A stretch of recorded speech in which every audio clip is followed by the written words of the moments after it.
What's up, you YouTubers? This is HobbyHunter89, and the voices in my head coming at you from the Duelist Den. And for today's top 10 video, we have the most powerful and influential field spells in the game. So hit that intro.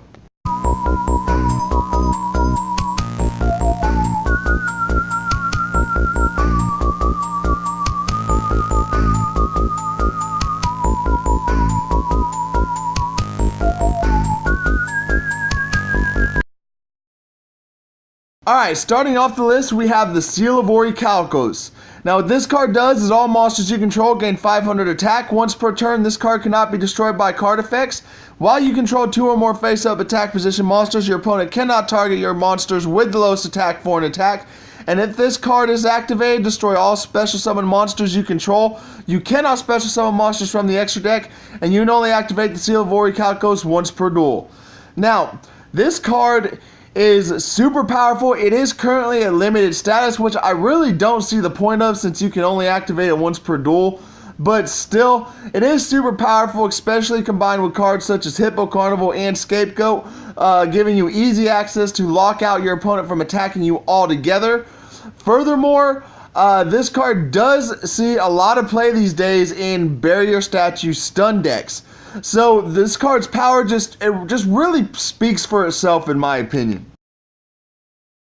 For the number 9 spot, we have the card that, in my opinion, made Dark Worlds what they were, and that is the Gates of Dark World. What it does is all Fiend-type monsters gain 300 attack and defense. Once per turn, you banish a Fiend-type monster from your graveyard, discard a Fiend-type monster, then draw 1 card. This allowed you to easily ditch your Dark World monsters from your hand to activate their effects while replenishing your hand at the same time. And let's just face it, I mean, Dark Worlds, even today, get a lot of hate. They're, outside of Six Samurai, they're one of the most hated decks to go against. Next up, we have Mausoleum of the Emperor. What this card does is during any main phase, the turn player can pay 1,000 life points times the number of monsters normally required for the tribute summon of a monster.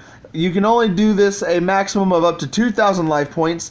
That player normal summons or sets that monster without tributing. This is their one normal summoner set for that turn, and this is not a tribute summon. Now, what I like about this card is actually the original wording of this card.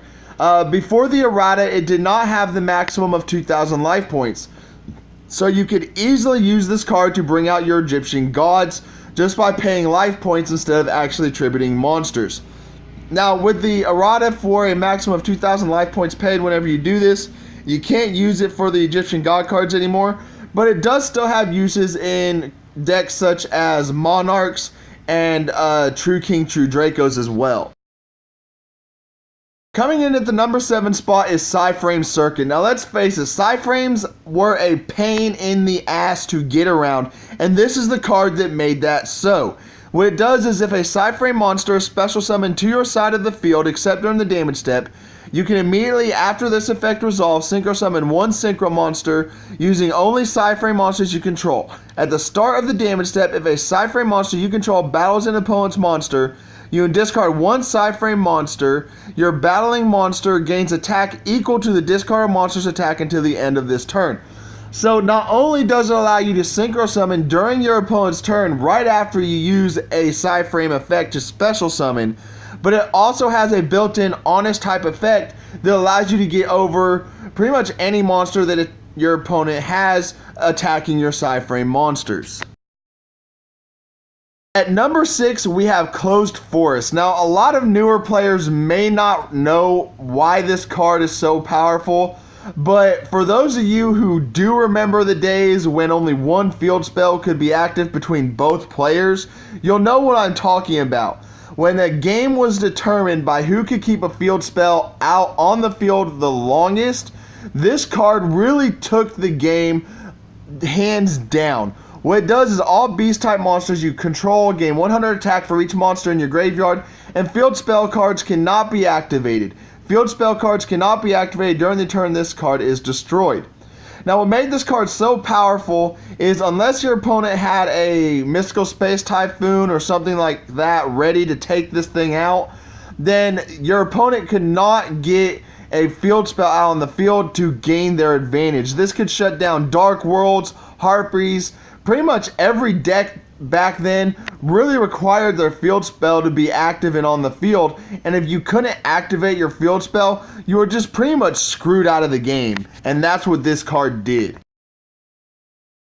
At the number 5 spot, we have Domain of the True Monarchs. What this card does is, well, you have no cards in your extra deck, and you're the only player that controls a tribute summon monster. Your opponent cannot special summon monsters from the extra deck.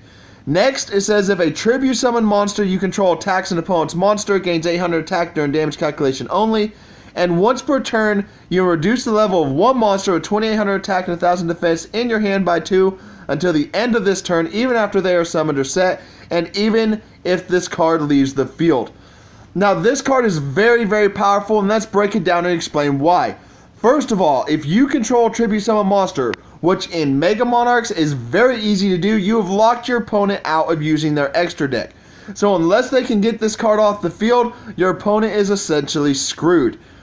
Next, if you did go second, and your opponent was able to get some extra deck summons off, your tribute summon monster gets a major attack boost to get over that monster and essentially stop your opponent from using again.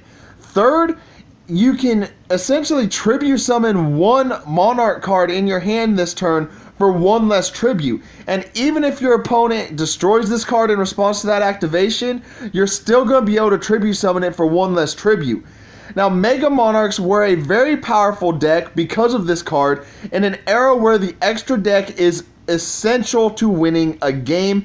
And for a deck to be able to do that, it is just fucking amazing. Furthermore, I am really, really surprised with how powerful this card is that was never hit on the ban list and is still currently not hit on the list. Next up is Secret Village of the Spellcasters. What this card does is if you control Spellcaster type monster and your opponent does not, your opponent cannot activate spell cards. And if you control no Spellcaster type monsters, you cannot activate spell cards. Now, this card seen play in a lot of decks. People teched it into Pendulum Magicians, into Magispectors, Dark Magicians, Spell Books. It was just super powerful because it locked your opponent out of using spells to get around your stuff, such as Dark Holes, Regekis, the Forbidden cards, like Forbidden Chalice, Forbidden Lance, things like that. It just stopped your opponent from using so many of their outs, and this card pretty much won you the game if you got it on the field. At the number 3 spot, we have Sky Iris. What this card does is your opponent cannot target Magician, Performer Power, or Odd Eyes cards in your Pendulum zones with card effects. You can target one other face-up card you control, destroy it, and if you do, add one Odd Eyes card from your deck to your hand. You can only use this effect of Sky Iris once per turn. Now, although this did allow you to go into plays with Odd Eyes Fusion, to get your Odd Eyes Pendulum Dragons and things like that to your hand, its primary use was for protecting your Magician Pendulum cards in your Pendulum zone from your opponent's spell and trap destruction, allowing you to continuously pull off your Pendulum summons, and it just made Pendulum Magicians or any deck that uses Pendulum Magicians completely broken. At the number 2 spot, we have Harpies Hunting Ground. Now, before I get any haters, no, this card is not on this list merely because Harpies are my favorite archetype. This is, although not the most powerful field spell in existence, it is the most iconic one in existence. What it does is all Winged Beast type monsters gain 200 attack and defense. When any Harpy Lady or Harpy Lady sisters are normal or special summon, the player who conducted the summon targets one spell or trap card on the field and destroys that target.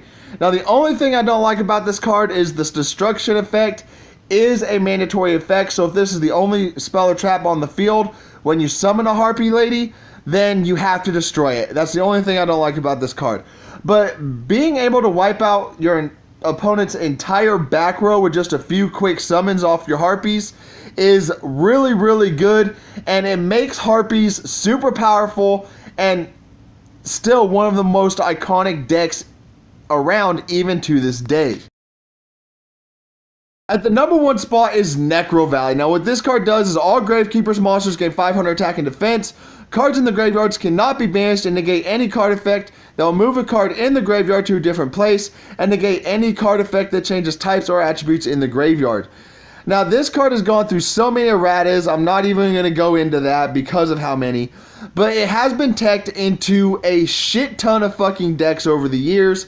And it locks your opponent out from recycling cards in their graveyard, essentially. And that is what makes this card so powerful, because a lot of decks these days have cards that recycle other cards in their graveyards for later use.